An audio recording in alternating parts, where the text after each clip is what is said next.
नमस्कार दोस्तों, doctor D blogs में आपका स्वागत है। आज मैं आपको एक ऐसी चीज के बारे में बताने वाला हूं जिसे लेकर पूरी दुनिया में बहुत उत्सुकता रहती है। क्या 2026 हॉर्स ईयर है यानी घोड़ों का साल, या फिर स्नेक ईयर यानी सांपों का साल? आखिर हर 12 साल पर वही एनिमल्स दोबारा क्यों आते हैं? और सबसे दिलचस्प बात यह है कि जब मैं किर्गिस्तान गया था तब मैंने वहां पर एक ऐसी जगह देखी जहां 12 जानवरों की बड़ी बड़ी मूर्तियां लगी हुई थी और हर मूर्ति के नीचे अलग अलग साल लिखे हुए थे। उसी समय मेरे मन में एक सवाल आया, इन जानवरों और सालों का क्या संबंध है? क्या यह सिर्फ चीन की परंपरा है या किर्गिस्तान में भी इसका महत्व है? और क्या सच में आपके जन्म वाले एनिमल से आपकी पर्सनालिटी या भविष्य तय होती है? आज इस वीडियो में हम इन सभी सवालों का जवाब आसान भाषा में विस्तार से जानेंगे। सबसे पहले समझते हैं कि आखिर चाइनीज जोडियाक क्या है। बहुत से लोग इसे एस्ट्रोलॉजी समझते हैं, लेकिन वास्तव में यह एक पारंपरिक 12 वर्षीय कैलेंडर प्रणाली है जिसमें हर वर्ष को एक एनिमल से जोड़ा जाता है। इस पूरे चक्र में केवल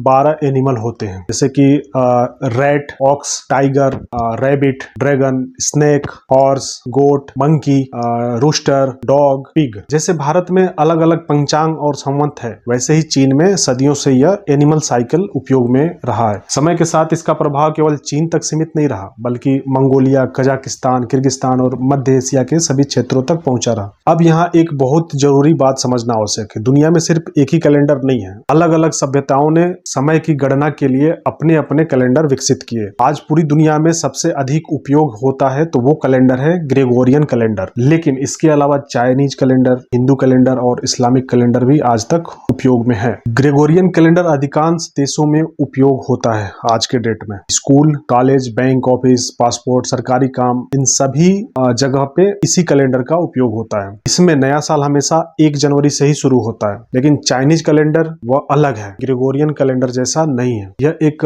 लूनी सोलर कैलेंडर है, यानी इसमें सूर्य और चंद्रमा दोनों की गति को ध्यान में रखा जाता है। यही कारण है इसका नया साल हर वर्ष अलग अलग तारीख पर आता है, कभी जनवरी के अंत में तो कभी फरवरी के मध्य में, और इसी दिन नया जोडियाक एनिमल भी बदलता है। अब बात करते हैं भारत के पारंपरिक हिंदू कैलेंडर की। बहुत से लोगों को लगता है कि केवल चाइनीज कैलेंडर ही अलग है, लेकिन ऐसा बिल्कुल नहीं है। हमारा पारंपरिक हिंदू पंचांग भी लूनी सोलर कैलेंडर है। इसी कारण हिंदू नववर्ष भी हर साल 1 जनवरी को नहीं आता। यह सामान्यतः मार्च या अप्रैल में चैत्र शुक्ल प्रतिपदा से प्रारंभ होता है। यही कारण है कि यदि कोई कहे 2026 तो 1 जनवरी से हॉर्स ईयर होना चाहिए, तो यह पूरी तरह सही नहीं है, क्योंकि हॉर्स ईयर ग्रेगोरियन कैलेंडर से नहीं बल्कि चाइनीज कैलेंडर से उसके अनुसार तय होता है। अब मैं आपको अपने अनुभव के बारे में बताता हूँ। जब मैं किर्गिस्तान गया था, एक ऐसा स्थान था जहाँ पे बड़ी बड़ी मूर्तियां लगी हुई थी और हर मूर्ति के नीचे अलग अलग वर्ष लिखे हुए थे। पहले मुझे लगा कि शायद यह केवल सजावट के रूप में ये मूर्तियां बनाई गई हैं, लेकिन बाद में पता चला कि यह पूरे 12 ईयर का